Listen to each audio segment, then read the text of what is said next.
റീപാസ് കിച്ചൻ്റെ പുതിയൊരു വീഡിയോയിലേക്ക് എല്ലാവർക്കും സ്വാഗതം. അപ്പം ഞാനിന്ന് എത്തിയിരിക്കുന്നത് നല്ലൊരു മിക്സറിൻ്റെ റെസിപ്പിയുമായിട്ടാണ്. ഈ മഴക്കാലത്ത് നല്ല ചൂട് കട്ടൻ ചായയുടെ കൂടെ ഇന്ന് കുറച്ച് മിക്സറായാലോ. നല്ല ചൂടോടെ നമുക്ക് വീട്ടിൽ തന്നെ സിമ്പിളായിട്ട് തയ്യാറാക്കാം. എങ്ങനെ തയ്യാറാക്കുന്നതെന്ന് കണ്ടു നോക്കിയാലോ. അതിനു മുമ്പ് ആദ്യമായിട്ട് എൻ്റെ ചാനൽ കാണുന്നവരാണെങ്കിൽ ഒന്ന് സബ്സ്ക്രൈബ് ചെയ്തിട്ട് ഈ വീഡിയോ കാണുക. അപ്പം നമുക്ക് മിക്സർ തയ്യാറാക്കാം. ഇതിനായിട്ട് കടലമാവാണ് എടുത്തേക്കുന്നത്. 1 കപ്പ് കടലമാവ് ഒരു പാത്രത്തിലിട്ട് കൊടുക്കാം.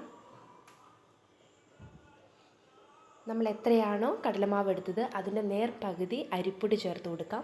നമ്മൾ പത്തിരിക്കൊക്കെ എടുക്കുന്ന അരിപ്പൊടി, വറുത്ത അരിപ്പൊടി, അതൊരു 1/2 കപ്പ് ചേർത്ത് കൊടുക്കാം. അതിനുശേഷം എരിവിനാവശ്യത്തിനുള്ള മുളക് പൊടി ചേർത്ത് കൊടുക്കാം. കൂടെ ഒരു 1/2 സ്പൂണോളം മഞ്ഞൾപ്പൊടി ചേർത്ത് കൊടുക്കാം.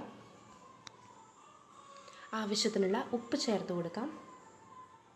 കൂടെ കുറച്ച് കായപ്പൊടിയും കൂടി ചേർത്ത് കൊടുക്കാം. ഇനി നമുക്കിത് സാധാരണ നോർമൽ വെള്ളത്തിൽ നന്നായിട്ടൊന്ന് കുഴച്ചെടുക്കാം. ചൂടുവെള്ളമല്ല, സാധാ പച്ചവെള്ളമാണ്. ഇതിൽ നന്നായിട്ടൊന്ന് കുഴച്ച് ഒരു ചപ്പാത്തീൻ്റെ മാവിൻ്റെ പരുവത്തിൽ നമുക്ക് നന്നായിട്ടൊന്ന് കുഴച്ചെടുക്കാം. അതിനുശേഷം കുറച്ച് എണ്ണയൊന്ന് തേച്ച് കൊടുക്കാം ഇതിൽ. ഇനി നമുക്കിത് മാറ്റി വയ്ക്കാം. ഇനി നമ്മൾ ചെറിയൊരു ബൗളെടുത്ത് അതിലേക്ക് കുറച്ച് കടലമാവും അതേപോലെ കുറച്ച് അരിപ്പൊടിയും നേരത്തെ ചേർത്ത് അതേപോലെ തന്നെ മഞ്ഞൾപ്പൊടി,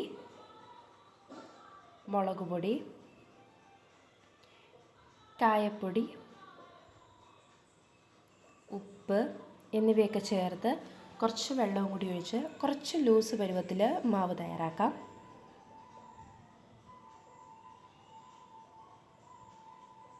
അപ്പോൾ ഇത് ഏകദേശം ഒരു ദോശമാവിൻ്റെ ആ ഒരു പരുവത്തിൽ വേണമായി കിട്ടാൻ.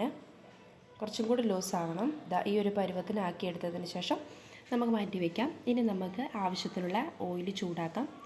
ചൂടായി വന്ന ഓയിലിലേക്ക് നമ്മൾ നേരത്തെ കുഴച്ച് വെച്ചിരിക്കുന്നത് നമ്മുടെ ഇടിയപ്പത്തിൻ്റെ അച്ചിലേക്കിട്ട്, ഞാൻ ഏറ്റവും ചെറിയ തട്ടാണ് ഇട്ട് കൊടുത്തേക്കുന്നത്, അതിലിട്ട് നന്നായിട്ടൊന്ന് പിഴിഞ്ഞെടുക്കാം. തീ ഒരു മീഡിയം ഫ്ലെയിമിൽ വെക്കാൻ പ്രത്യേകം ശ്രദ്ധിക്കുക, അല്ലെങ്കിൽ പെട്ടെന്ന് കരിഞ്ഞു പോകും.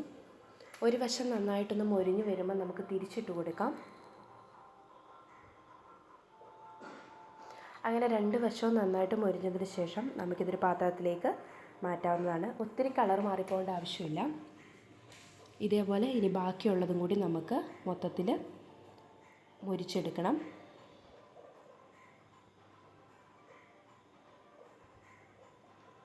അപ്പോൾ നമ്മളെല്ലാം നന്നായിട്ട് ഇതുപോലെ മൊരിച്ചെടുത്തിട്ടുണ്ട്. ഇനി നമുക്കിതിലേക്ക് ആവശ്യമുള്ള ബൂന്തി തയ്യാറാക്കാം. അതിനായിട്ട് നമ്മൾ നേരത്തെ കുറച്ച് ലൂസിൽ കലക്കി വെച്ചിരിക്കുന്ന മാവ് ഇതുപോലെ ഒരു അരിപ്പത്തവിയിൽ കുറച്ച് മാവ് ഒഴിച്ച് കൊടുത്തതിന് ശേഷം വേറൊരു തവി വെച്ച് നന്നായിട്ട് മേലെ ഒന്ന് തേച്ച് വിടാം. അപ്പോൾ ചെറിയ ചെറിയ ബൂന്തികളായിട്ട് എണ്ണയിലേക്ക് വീണു. അതും നമുക്ക് നന്നായിട്ടൊന്ന് ഫ്രൈ ചെയ്ത് മാറ്റിയെടുക്കാം.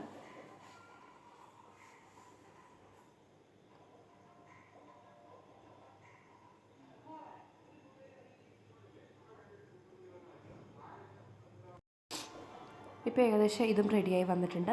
ഇതുപോലെ ബാക്കിയെല്ലാം നമുക്ക് ചെയ്തെടുക്കാം. അതിനുശേഷം ഇത് പാത്രത്തിലേക്ക് മാറ്റാം. ഇനി ഇതിലേക്ക് പൊട്ടുകടലയാണ് ചേർത്ത് കൊടുക്കുന്നത്. ഞാൻ കുറച്ചധികം പൊട്ടുകടല ചേർത്ത് കൊടുത്തിട്ടുണ്ട്.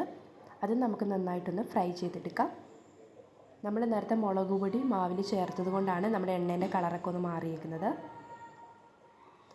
അതും ഫ്രൈ ചെയ്ത് ഇതിലേക്ക് ഇട്ട് കൊടുക്കാം.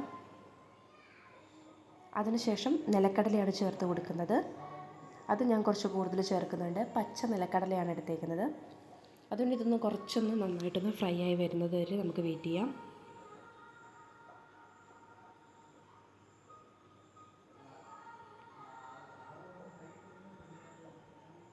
ഇത് ഏകദേശം ഫ്രൈ ആയി വന്നിട്ടുണ്ട്.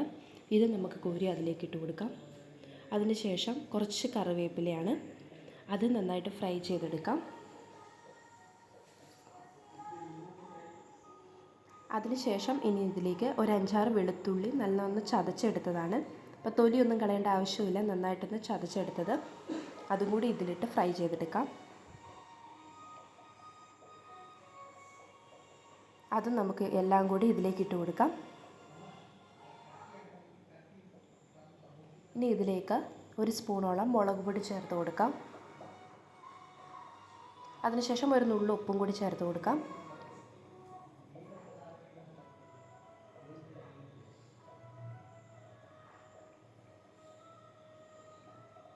കൂടെ കുറച്ച് കായപ്പൊടിയും കൂടി ചേർത്ത് കൊടുക്കാം. അതിനുശേഷം നമുക്കിത് കൈ വെച്ച് നന്നായിട്ടൊന്ന് പൊടിച്ച് മിക്സാക്കി കൊടുക്കാം.